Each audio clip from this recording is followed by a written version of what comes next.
Very importantly, to find healing in the Lord's name. As we continue this very interesting study on the life of Joseph, we find and we try to find healing through the messages of everything that happened in his life. Ang pag-aaral natin ngayon, pinamagatan natin, Joseph, love heals. We thank you, Father, for your goodness and kindness to us. May you continue to shower us with your blessings. Empower us not only to understand your word, but also to apply this in our lives. Patahimikin yung kalooban namin, Panginoon. Humihiling kami ng kapayapaan, tahimik na puso, at naway yung kapayapaan nyo maging amin. We ask you, Lord, to give us your peace, your serenity, so that we may not only survive each day, but we may also be serene and quiet enough to give comfort and peace to other people. Let your love prevail. Let your healing minister to us. In the name of your Son, Jesus, we pray. Amen. The story of Joseph happened in the 18th BC, or 1,800 years before the Lord. That means nearly 4,000 years by now. We know that at 17, Joseph was sold to Egypt. He was his father's favorite, and because of that, he earned the ire of his brothers. Nagalit sa kanya, namuhi sa kanya mga kapatid niya, dahil sobra siyang paborito ng tatay. And he was sold into slavery in Egypt, where he served very well. And he rose from just being an ordinary foreigner slave to the administrator of the household. But the lady of the house fancied him, seduced him, got rejected by him, and she cried rape. Because of that, the guy was thrown into jail, where he suffered for at least 2 years. But he continued to be very excellent, and even in prison, he became an administrator. Talaga yata na pagkamagaling ang tao, kahit sa madalin, lulutang. People that are good, who are always committed to excellence, will always shine, no matter where you put them. And so Joseph went to the high rank of being administrator of the jail. And in this very interesting prison, which was really the prison where the servants of the Pharaoh and the people close to the Pharaoh, their servants are actually imprisoned when they displease their masters. So hindi mga hardened criminals yung nandito. Ang common denominator ng mga prisoners where Joseph went to prison was naglilingkod sila sa mga royals, especially the household of the Pharaoh. And he met two interesting people, the cupbearer and the cook of the Pharaoh. And then they had dreams. And Joseph interpreted those dreams, and the interpretation happened. Sinabi niya doon sa isa, lalaya ka after 3 days. And really, on the 3rd day, Pharaoh called him and he was set free. The other person was already given the death sentence. At sabi nito si Joseph, ibulong-bulong mo naman ako sa Pharaoh, sabihin mo naman, lakarin mo naman ako, kasi wala naman talaga akong kasalanan. But this guy who promised to remember him actually never remembered him in the next 2 years. But the Pharaoh had the dream, and suddenly this cupbearer remembered that there was a Hebrew back there in the prison who could interpret dreams. And the interpretation was so pleasing to the Pharaoh that he made Joseph governor. Alam natin yung kwento, pero mabuti na lang binabalik-balikan. No? Ang panaginip niya ng Pharaoh, nung in-interpret, there will be 7 years of plenty, and then followed by 7 years of famine. And because Joseph gave that very sound interpretation, the Pharaoh asked him to be governor. He said, since interpretation mo yan, you might as well implement a project that will save Egypt from hunger. At maganda yung pinlano niya. 7 years, they taxed the people 20% of their gross harvests. And they were able to have a lot of stockpile of food. And when the 7 years of famine actually happened, they were more than ready to meet the demands of the people in Egypt and also to be able to export a lot of food to the neighboring countries. So Joseph became governor. He became very prestigious. He had a very high society Egyptian wife and had 2 children. Now he was very established and one of the most distinguished personages in Egypt. Meanwhile, this hunger and famine also affected his home country. At naalala ng mga tao doon, oo nga pala, sa Egypt maraming pagkain. And so, the brothers of Joseph who sold him into slavery, made a journey to Egypt to buy food. At doon, na-meet nila si Joseph, who was already the governor. Hindi nila alam na yun ang kapatid nila. Because Joseph was speaking to them through an interpreter. Wala silang idea. They were clueless.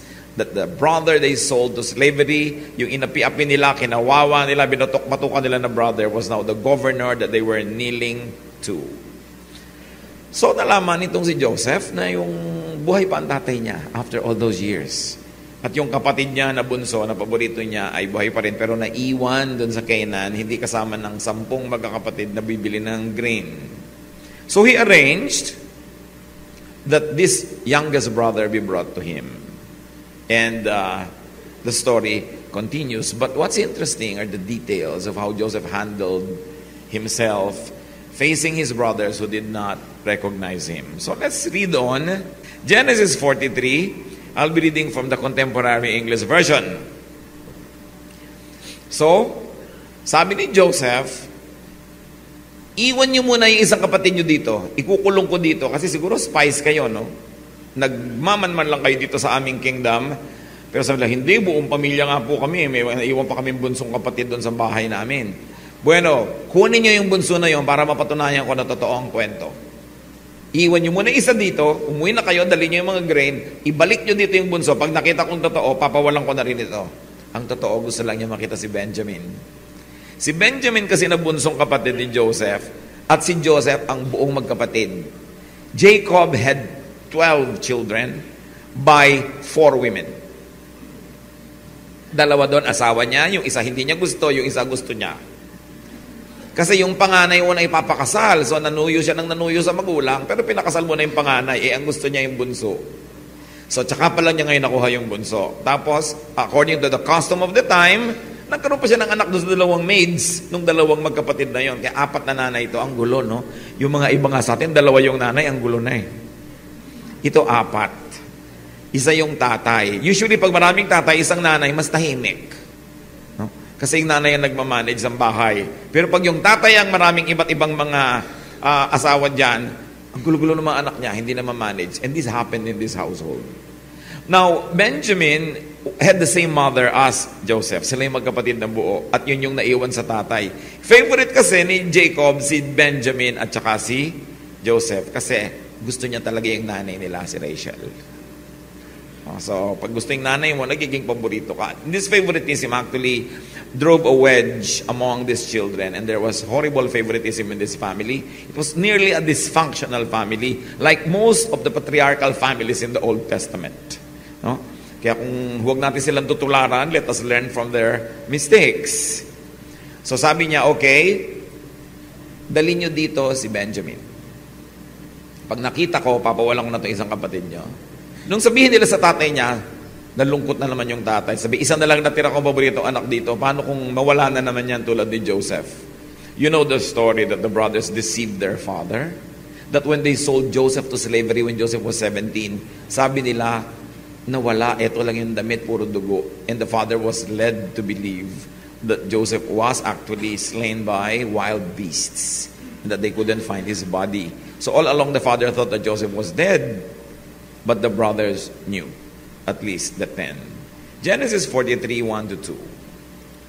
The famine in Canaan got worse until finally Jacob's family had eaten all the grain that they had bought in Egypt.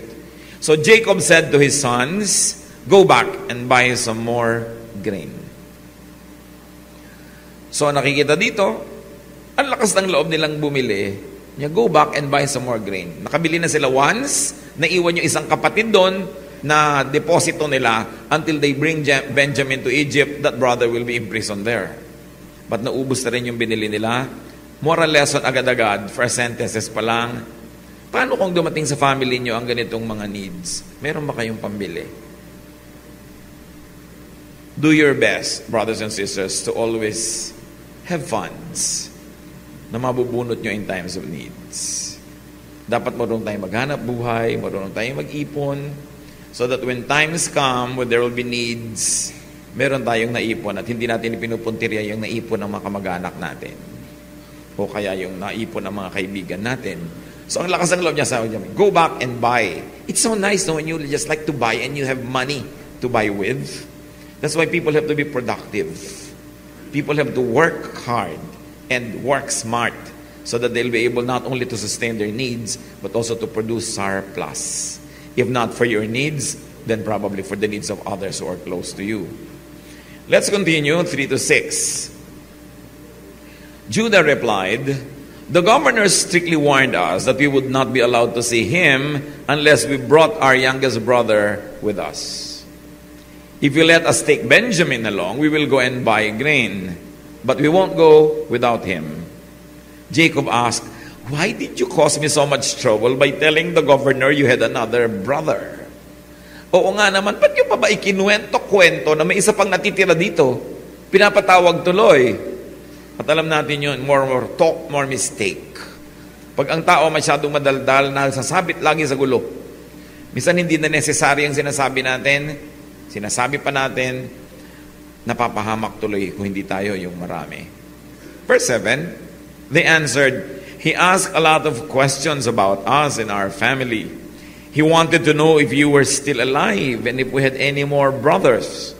All we could do was answer his questions. How could we know he would tell us to bring along our brother?" Oo nga naman, malay ba namin, pati yung kapatid naming nananahimik dito sa Canaan, papapuntahin pa sa Egypt. That's the point. You never know. Information you keep empowers you. Divulge information disempowers you. Pag may alam ka na nasa loob mo lang, ikaw pa ang amo ng impormasyon na yon. Pero oras na pinawalan mo na, ikaw na ang alipin. That's why you have to be very careful about what we say. What you say can get you committed and can get you into tight places. So do not talk needlessly. Genesis 43, 8 to 14. Then Judah said to his father, "Let Benjamin go with me, and we will leave right away so that none of us will starve to death. I promise to bring him back safely, and if I don't, you can blame me as long as I live." If we had not wasted all this time, we could have already been there and back twice. Their father said, "If Benjamin must go with you, take the governor a gift of some of the best things from our country, such as perfume, honey, spices, pistachio nuts, and almonds. Also take along twice the amount of money for the grain, because there must have been some mistake when the money was put back in your sacks. Take Benjamin with you and leave right away. When you go in to see the governor, I pray that God all-powerful will be good to you, and that the governor will let your other brother and Benjamin come back home with you. If I must lose my children, I suppose I must." Jacob was already advanced in years. He was already quite old. And he was still nurturing this pain in his heart because he lost his favorite son. Hindi rin siya siguro sobrang naniwala na wild animals kasi ayaw niyang pagtiwalaan itong mga iba niyang anak eh. Kasi may duda rin siguro siya na pahamak itong si Joseph because of these brothers. At ayaw niya ipagkatiwala. Sabi niya, "The only son I have left." Grabe rin ang favoritism nitong si Jacob that he could say that, no? Sabi niya, pag si Benjamin wala pa, ikakamatay ko na yung lungkot na yan. Sabi niya, sige, magdala kayo ng mga regalo. Parang si Esther, naalala natin, sabi niya, "If I perish, then I perish. I'll just do what I must." There is this resignation, this faith in the Lord that was operationalized in facing a very, very grave threat. So sabi nitong si Jacob, "If I must lose my children, then I suppose I must. So let's do what must be done. Take Benjamin with you." Pero sabi niya, don't forget to bring gifts as a sign of respect. Isa rin niya na very, very mild form of a bribe. Magregalo kayo. Ang magtataka ka naman dito sa tatay na to, yung mga 10 anak niya, nung pinadala niyo una, wala siyang pangregalo. No? Pero ngayong ang dala-dala na, itong si Benjamin, may pangregalo to soften the heart of the governor. Proverbs 17:8, "A bribe works miracles, like a magic charm that brings good luck." Yung mga pagre-regalo, yung mga pagiging thoughtful, marami yan talaga na ibibigay at na idudulot sa iyo na advantage. Be good at gift giving. Be a giver. huwag nyo lang ito twist yung justice. No? Pero kung gusto nyo lang magkaroon ng positive disposition towards you, to be more open to you and kinder to you, why not bring a gift? No? Be nice to people. But Jacob say, pay, but to bring twice as much money. Nung nakaraang mga kwento, matapos silang bumili ng mga grain sa Egypt, pag uwi nila, nakita nila lahat ng perang ibinayad nila, bawat sako, nandun uli yung pera sa loob kasi pinasoli ni Joseph. Ganun siya ka-loving. But they did not know that Joseph was their brother. They did not know that Joseph was behind it. So sabi ng tatay nila, isoli nyo yung mga pera na dapat nasa kanila na, but na iuwi nyo pa, pambayad nyo na yan eh. So bring twice as much money to return the money that should have already been theirs and then to purchase new supply. They were very honest people. And they wanted to do things quite correctly. Verses 15 to 18. The brothers took the gifts, twice the amount of money, and Benjamin. Then they hurried off to Egypt. When they stood in front of Joseph, he saw Benjamin and told the servant in charge of his house, take this man to my house, slaughter an animal and cook it so they can eat with me at noon. The servant did as he was told and took the brothers to Joseph's house. But on the way they got worried and started thinking, we are being taken there because of the money that was put back in our sacks last time. He will arrest us, make us his slaves, and take our donkeys. These brothers were paranoid. Sabi nila yung magnanakaw daw, galit sa kapwa magnanakaw. Palibasa, ang dami nilang ginawang dirty tricks nung araw. Ngayon, iniisip nila, sila naman yung gagantihan ng tadhana. As they say, evil men run though no one chases them. Kaya yung mga lalaking sobrang babaero, ano din yan? Mga lagi na lamang may duda sa mga sarili nilang asawa. Yung mga lalaking napakaraming mga naging girlfriend na pinagsamantalahan, ang hihigpit ngayon sa mga daughters nila at iniisip nila lahat ng lalaki sa balat ng lupa tulad nila. So, ganun. Pagka marami kang atraso sa mundo, hindi ka matahimik.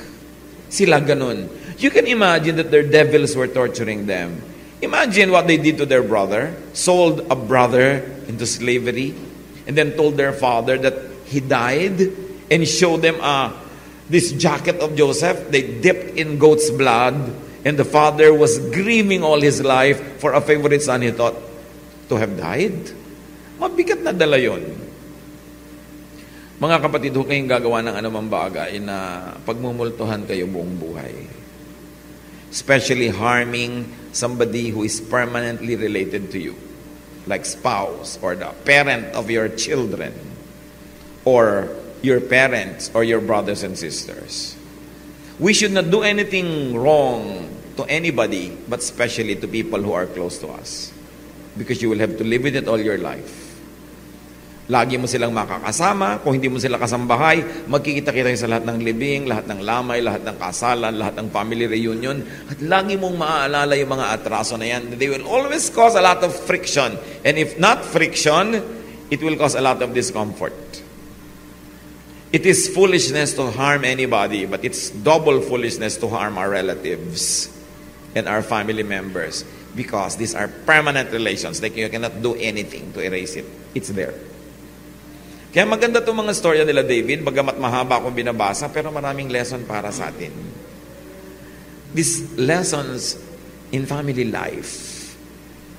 These lessons on how to deal with brothers. How do you deal with brothers who have sold you to slavery? Yan yung dilemma ni Joseph.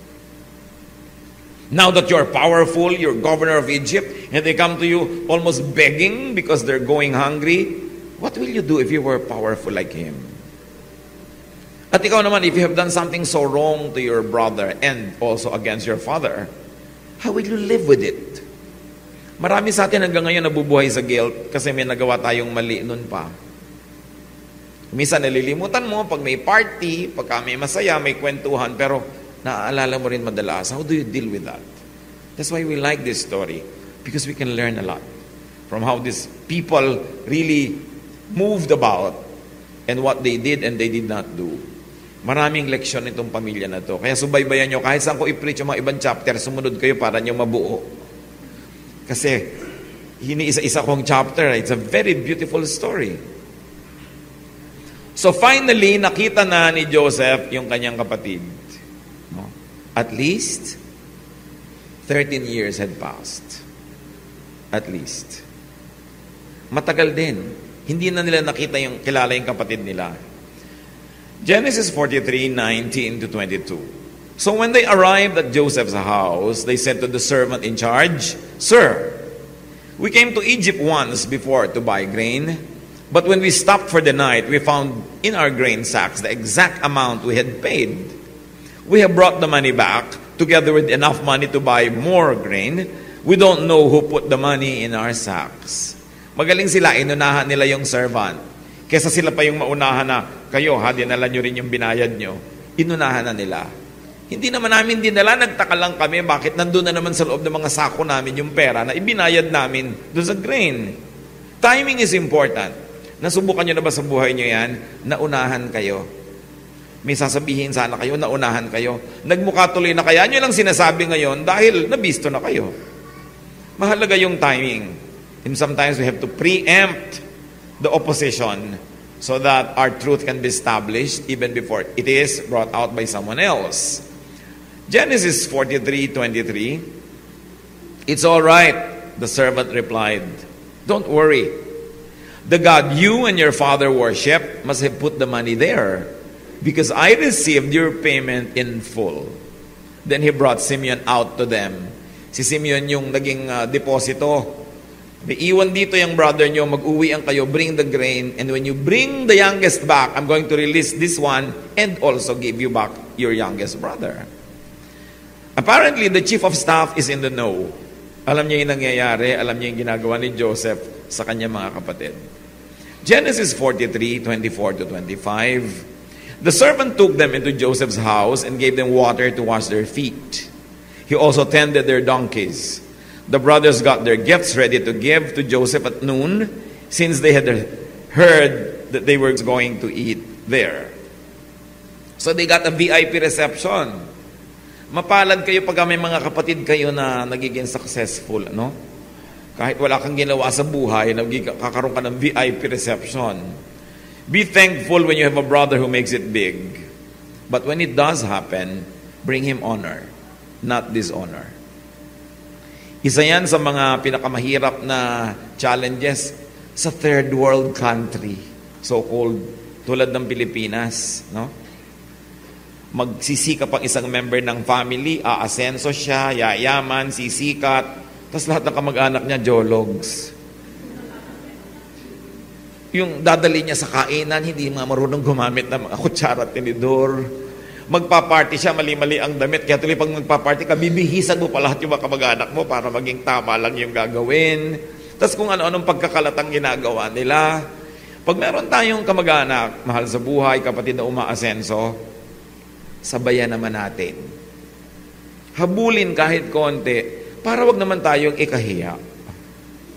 O kung hindi man tayo ikahiya, wag naman natin siyang ipahiya. Bihirang-bihira yung family na may asenso na sikat na miyembro, tas lahat sila pare-parehong accomplished. Usually siya lang yun. Tapos siya lahat yung nagtataguyod sa lahat, siya lahat yung taya, siya lahat yung tagagastos. Mahirap umasenso pag marami kang bibit-bitin na mga pabigat. Kaya napakabait nitong si Joseph, ibang klase. In spite of what his brothers had done to him, he was very caring and tender, though he had not revealed himself to them yet. Pag lalo tayo galing sa isang mahirap na background, make something of yourself. So you can give your brothers a treat. So that you could hold your parents by the arm in their old age and assure them of comfort, of medication, of company, of provision. Lalong-lalo kung tayo naliligid ng mga kamag-anak na hindi naman sila umaasenso. Yan talaga ang isang challenge na unique to countries and cultures like ours. Hindi naman kasi uso sa atin yung sumikat ka, yung maman ka, kalimutan mo na lahat yung kamag-anak mo eh. Kaya napakahalaga yung pananagutan ng mga kamag-anak na meron kayong sikat na mga kapatid o pinsan. Help them, help them improve their public persona instead of destroying the image that they have built over the years. It's a great challenge. We don't know specifically how these brothers behaved, but evidently the gap between them and their brother has gone so wide that it was very, very difficult to handle the situation. Genesis 43, 26 to 30. When Joseph came home, they gave him the gifts that they had brought, and they bowed down to him. This is the dream. If you're familiar with the background, nung bata pa si Joseph, sabi niya, I had a dream. Ako ay isang parang bunch of straws of grain. Tapos kayo, mga bunches din, and you all bowed down to me. Kaya nagalit yung mga kapatid niya eh. Sabi niya, ang yabang-yabang mo. Ang bata-bata mo, kami pa yung magbabaw sa'yo. But it happened. After Joseph had asked how they were, he said, what about your elderly father? Is he still alive? They answered, your servant, our father, is still alive and well. And again, they bowed down to Joseph. Si Joseph, wala nang ginawa kundi kumustahin yung tatay at yung kapatid. Hindi pa rin makahalata itong magkakapatid na to na baka si Joseph yon. Kasi syempre naman, itinapod mo, slave, bakit nga naman magiging governor? No? Wala silang kaklu-klu, pero itong governor was very interested in their personal family life. When Joseph looked around and saw his brother Benjamin, he said, this must be your youngest brother, the one you told me about. God bless you, my son. Right away, he rushed off to his room and cried because of his love for Benjamin. Gusto niya sigurong kantahin.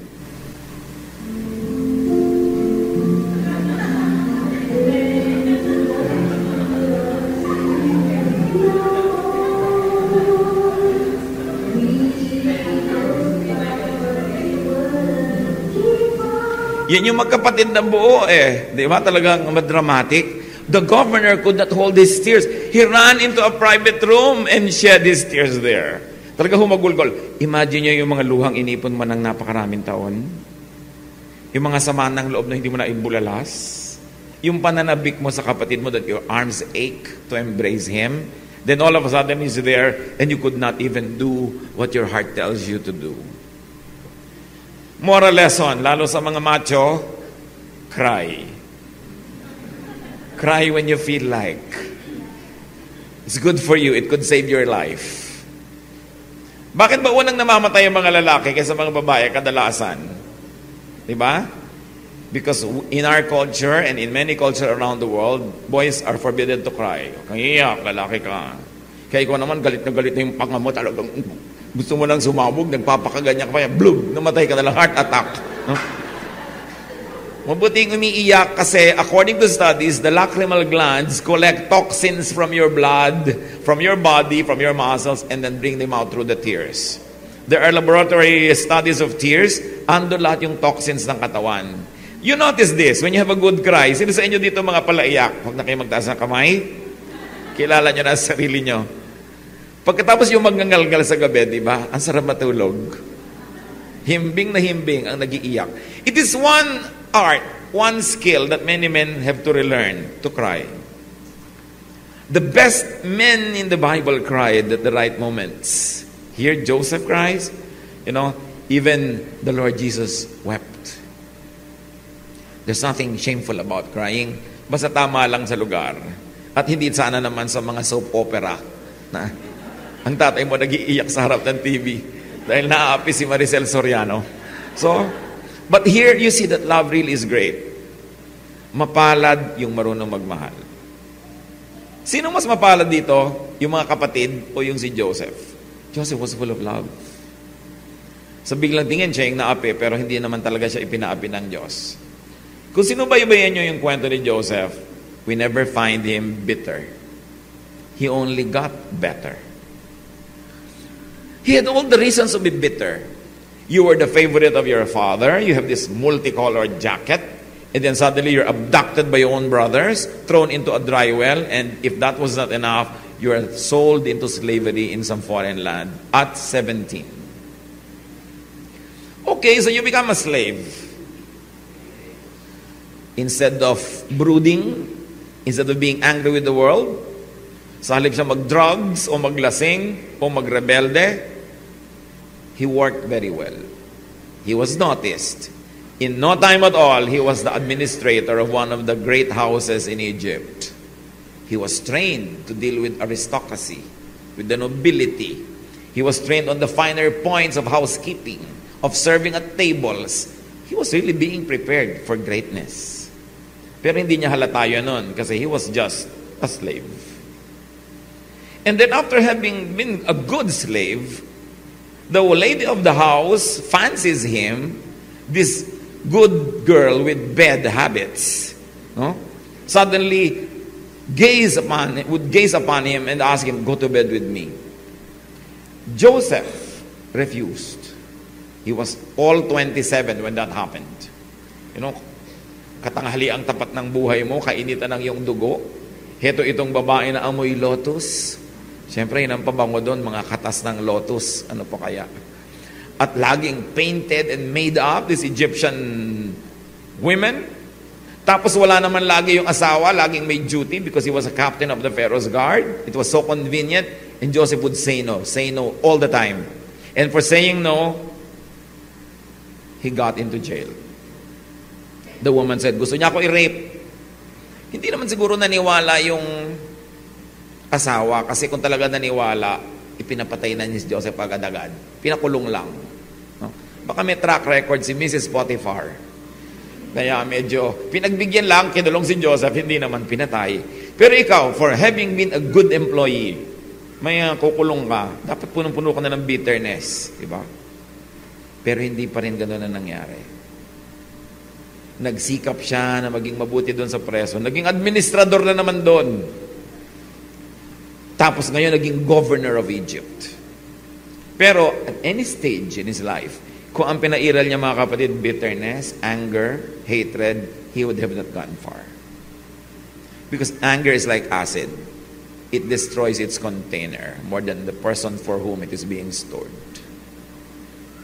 Anger will destroy you. Masisira yung diskarte mo sa buhay. Magagalit ka, mawawala pa yung blessing ni Lord. So, napakabuti ng kalagayan ni Joseph. Hindi kasi siya nagtanim. Ba't natin pinag-aaralan? Because there's a Joseph in each one of us. Lahat tayo nakaranas siguro na ma-ignore, maapi, at various degrees. We suffer injustice. Gumagawa tayo ng mabuti, pangit pa yung sinusukli sa atin ng mga tao. Learn from Joseph. Don't be bitter. Keep getting better. Yung nagagalit, yung nagtatanim ng galit, yung namumuhi, talo. One, the favor from the Lord leaves you. Genesis 43, 32 to 34. Joseph was served at a table by himself, and his brothers were served at another. The Egyptians sat at yet another table because Egyptians felt it was disgusting to eat with Hebrews. To the surprise of Joseph's brothers, they were seated in front of him according to their ages, from the oldest to the youngest. They were served food from Joseph's table, and Benjamin was given 5 times as much as each of the others. So Joseph's brothers drank with him and had a good time. Talagang mga mapapalad na kapatid. Here, love prevailed over anger. At nagpaparamdam si Joseph. Medyo pasaway din itong Joseph na to no? In-arrange niya yung mga kapatid niya, ang seating arrangement according to age. Parang si Gloria Diaz itong lumaban sa Miss Universe noong 1969. Natatandaan nyo? Marami kasi siyang kapatid, 10 or 12 yata. Tinanong nung MC, Miss Philippines, you have 10 or 12 brothers and sisters. Can you name them all now? Alam niyo sabi ni Gloria Diaz? Alphabetically or by age? Nawala ng poise yung MC. Sabi niya, any which way you like, Miss Philippines. So ito naman, inayos niya by age. Nagtataka yung mga tao, ba't ganito yung arrangement namin? It was Joseph. No? His sense of humor. So Joseph was able to do good to his brothers because of his love. Meron ba kayong mga kapatid? Ang tanong, mahal niyo ba? Yung pagka nakita nyo, matagal nyo hindi nakita, nakita nyo doon, yung mapapaiyak ba kaya kayo?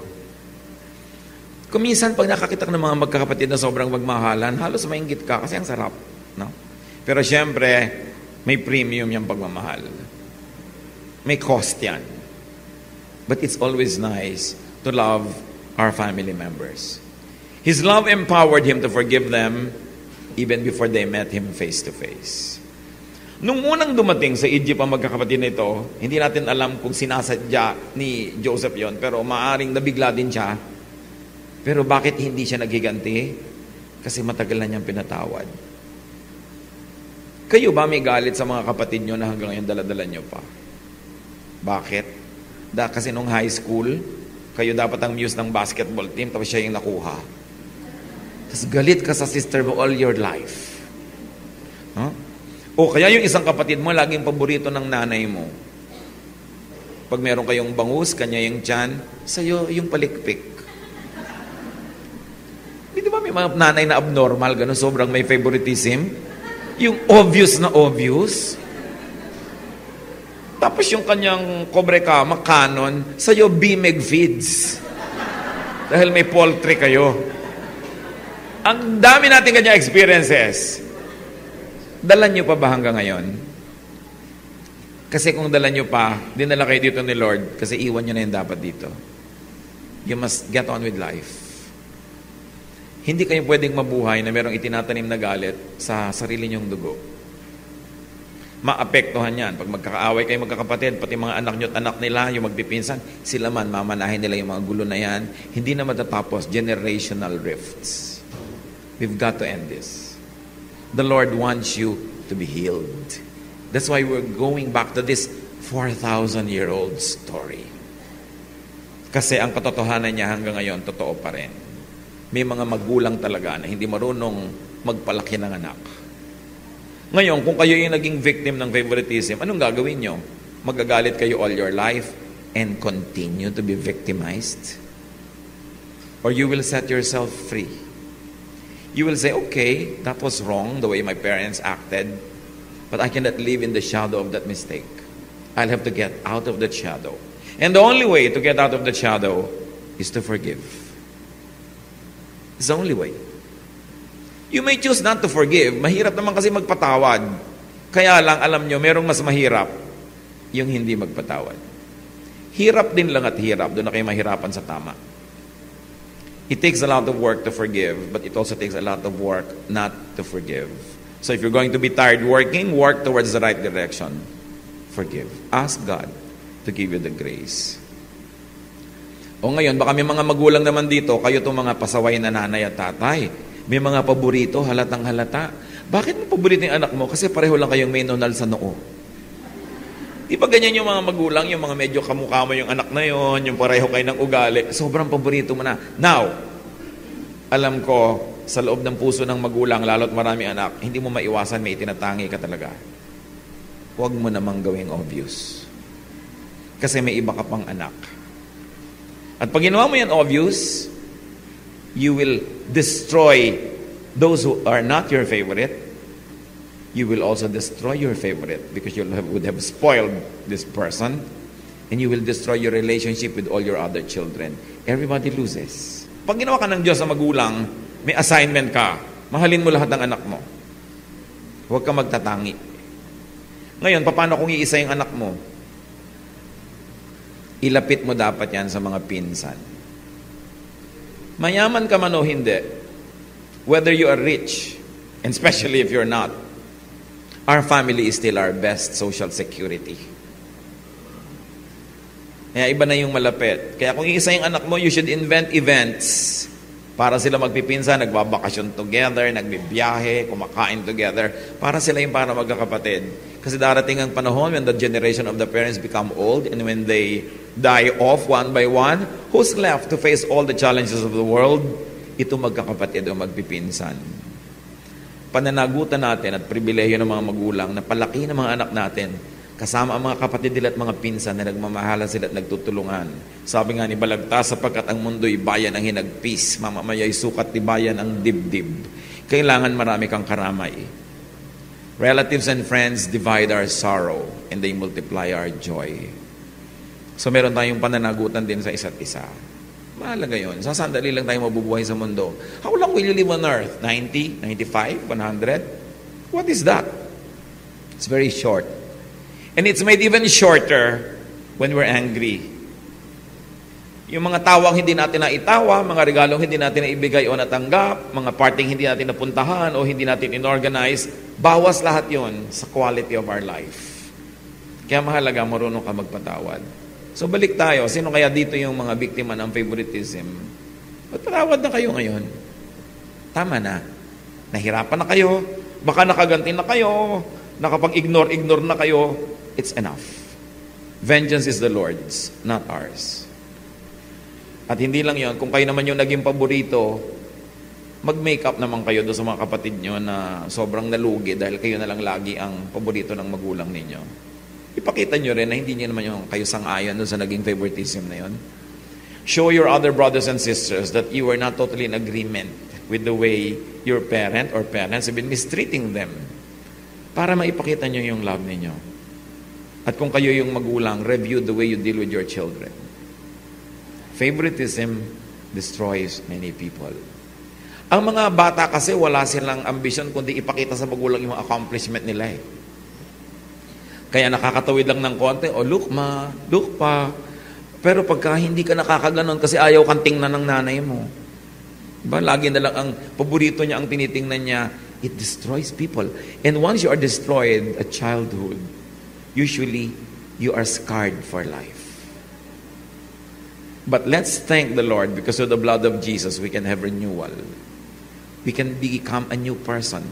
Anyone who is in Christ is a new creation. He is a new person. The old is gone. The new has come. That when we accept Jesus into our lives, things change. We begin a new life. And therefore you begin by forgiving, and then you get on by loving and loving more, para yung buhay natin makabawi tayo sa mga kulang. Yun ang so far ang matututunan natin sa hindi pa tapos na kwento na ito. Hatred, anger, and bitterness afflict all of us. Love heals. Kaya mahalaga, tinuturuan natin yung mga magkakapatid to love one another. Alam nyo kung anong pinakamabuti yung maipapamana sa inyong mga anak? Yung sila nagmamahalan. Kasi mga material na pinapamana natin, it's not always a guarantee. In fact, kahit marami nun, it doesn't guarantee that they'll be happy. But one thing is sure in life, people will face problems.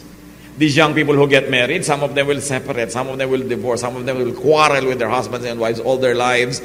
And who do they run to if they don't have a brother or a sister, or a cousin, or a friend? Kung hindi natin sila naturoang makipagkapwa, makipagmabutihan, sinong dadamay sa kanila sa mga panahon na yun? O ang bait-bait ng napangasawa mo pero biglang namatay, na byuda ka bigla, sino ka naman kakapitan mo habang may libing? Ang mga kuya mo, mga ate mo, mga anak mo rin. Kung naliligo ka ba sa isang swimming pool, bubuhusan mo yun ng poison yun? No, because you swim in that water. But many people poison their own homes with favoritism, with unfaithfulness, infidelity, with unkindness. But this is your home. And no matter what, kahit sa ka man makarating sa buhay mo, yun at yun ang uuwian mong tahanan. So mahalaga, inaayos natin yung family life. Learn from this dysfunctional family. Parents, teach and train your children to love each other. It's one of the greatest legacies that you can give them. And then, as we have said, if you have only one child, connect your solo child to his or her cousins. Or make sure that you guide them to have great and good friendships. It's important to be surrounded by people who are supportive and also people that we support. Elders, model love. Pausuhin ang love sa family. Lalo yung mga elder brothers and sisters. Pag naging selfish kayo, naging makasarili, you model selfishness and you model greed, the younger brothers and sisters will copy that. Kaya ang ganda, napakapalad kayo pag ate, kuya, yung mga naunang mga kapatid, ang babait, they set the tone how the family will live. Marami sa atin mga potential maging Joseph. Be good, be excellent, so that you can save your family from hunger and need. Hindi naman ipinadala ng Diyos si Joseph para lang siya ang mag-enjoy mag-isa sa Egypt eh. Pinadala siya doon para kung napatibay na niya yung sarili niya, tutulungan niya yung kanyang mga kamag-anak na nagugutom sa Canaan. Hindi tayo umaasenso para lang sa sarili. Hindi tayo yumayaman o sumisikat para lang sarilinin yung mga benepisyo noon. Mayroon din tayong misyon, mga kapatid natin, mga mahal natin sa buhay. Ngayon, ang dapat nasabihan niyan, yung mga nagsasucceed, hindi yung mga lagi nangihingi na, Kuya, may misyon ka, kaya ka nagsucceed. Hindi ganun. Ang dapat nagsasabi nun yung kuya, mission ko kayo, bino-volunteer niya. Pero yung humihingi, wala kayong karapatang sabihin yun. No? Para nyo i-blackmail yung mga nagsucceed na duty niya ngayon na angatin kayo. As I have said, ang hirap umasenso sa bayan na to kasi ang daming hihila sa iyo pababa. And usually kamag-anak mo yun. Pag meron kayong matagumpay na kapatid, be thankful and respect members of your family who have distinguished themselves. Meron kasi mga pinsan, pag sumikat ka, kapatid, naging sikat ka, gusto nila ibalik ka doon sa childhood na pantay-pantay lang kayo. Kaya di ba sa pamilya, tuwang-tuwa tayo na, alam mo, kahit sumikat yan, hindi siya nagbago. Pwede bang hindi magbago ang tao? People change. And if you really love somebody, you will respect that change. Sabi mo, ang arte-arte naman itong pinsan ko na ito, naging governor lang pa, appointment pa tayo ngayon. Natural, kahit kamag-anak ka, makipag-appointment ka, igalang mo yung bago niyang status. Hindi pinipilit mo siyang ibalik na, di ba? Nung araw, naglalaro lang tayo, nung araw yon, nung wala ka pa na-accomplish, ako meron na. Gusto mo ibalik sa dati para tabla lang. Paano magiging tabla? Wala naman nangyari sa'yo. Sa akin, nagsikap ako, nangyari. Respect the achievement. Huwag niyong babaliwalain. Dahil gano'n naman kamag-anak, nung araw, mahirap lang yung mga pinapautang lang namin. Nung araw yon. At minsan ka lang napautang niyan, pag sumikat ka na, buong buhay maniningil. Wala nila yung aalalahanin. They pull you down. So mga kapatid, kung meron kayong mga kaibigan dati kakilala, tapos naging star, naging sikat, naging mayaman, igalang niyo yung kanyang status. Kung gusto niyo mag-volunteer na bubaba mula sa kanyang tore at puntahan ka, yakapin ka sa harap ng lahat, okay lang. Pero kung hindi, don't jump into his presence and say, remember me? Alam niyo ba yun? Yung hindi niyo nakikita ang tagal-tagal, biglang tatalon, remember me? Ikaw ngayon, ano kayang pagsisinungaling ang gagawin ko para hindi ito ma-embarrass? No? Hayaan niyo siya mag-volunteer. Respect achievement. Help and encourage and contribute to his or her continuing success. So all in all, let love, not hate, win. Meron ba kayong hinanakit sa magulang nyo? Sa mga kapatid? We will pray. I like you to surrender that to the Lord right now. Ikaw din ang lugi pag langi mo yung dala. Baka meron tayong practices that are unfair in our family. Correct it from here on. The only way to benefit from a bitter family past is to forgive, to let go, to live again, and to be better. Yung tapos na, hindi na may ibabalik kahit anong gawin natin. Yung hindi pa mangyayari, may power pa tayo para ma-shape the way we like it. It's very important. Itong family na to was being reunited. Don't only read about this family. If your family is divided, do something. Ask God to enable you and empower you so that you can be an agent of a reunion. Kumisan, resigned ka na, di bali. Kahit wala na lang kong kapatid o kamag-anak all my life, but you know that deep within you, mas mabuting meron. At kadalasan, kailangan lang yan ng repair. Dear God, we thank you for these episodes in the story of Joseph. Salamat, Panginoon, dahil kahit matagal na yung kwento na to, totoong-totoo pa sa mga buhay namin. That's why we're amazed by how your word is alive. Turuan mo kami, Lord, to learn from Joseph, na hindi nagtampo, hindi nagalit, hindi nagtanim ng sama ng loob. At kung meron man at nagkaroon man, hindi niya pinatagal, hindi niya hinayaang makasira sa kanyang pagkatao, at hindi niya hinayaang makasira sa relasyon niya sa inyo, O Diyos. Now, as we bow before you, please help us to review our family life. Kung meron sa amin, Panginoon, ng mga nag-practice ng favoritism, no, ng mga magulang o kapatid man, turuan mo, Lord, kami to be fair and to love our family members equally. If not out inside our hearts, at least outwardly, so that we not needlessly offend people. Turuan mo kami, Lord, to de-emphasize this favoritism thing. Sa mga naging victim nito, turuan mo kami, Lord, to forgive. At kung hindi kami paborito, reviewin din namin. Bakit kaya? Ano kaya mga kapintasan namin? Ano ba naman yung mga valid reasons why we are not liked? At sa tulong mo, turuan mo kami, Lord, magbago, mas maging likable, mas maging positive, para yung dating hindi na kakagusto sa amin, magustuhan yung ugali namin. Huwag lang naming sisihin yung mga may ayaw sa amin. Tingnan namin ang sarili namin. Why not? And if we found ourselves, oh God, to be manufacturers of our own sorrow, to be responsible for not having become favorites of others, teach us to improve our personalities. Turo mo sa amin, Panginoon, kung paano itutuwid ang mga nakaraan na at ngayon, sa lahat ng hindi naging fair sa amin, ng api na nakit, Lord, give us the power now to forgive. Mga kapatid, let's continue to bow before the Lord in silence. And I like you to think of people that have hurt you. People who have caused discomfort or pain. People who should have been fair but were not. Na hanggang ngayon may dala-dala pa kayo sa loob nyo. Kamag-anak nyo man o hindi. Pero dala nyo yan. Give them at the feet of Jesus right now. Ask the Lord Jesus to take away all your pain, all your anger and bitterness, and be free and be relieved, and let the blood of Jesus wash you from all of this past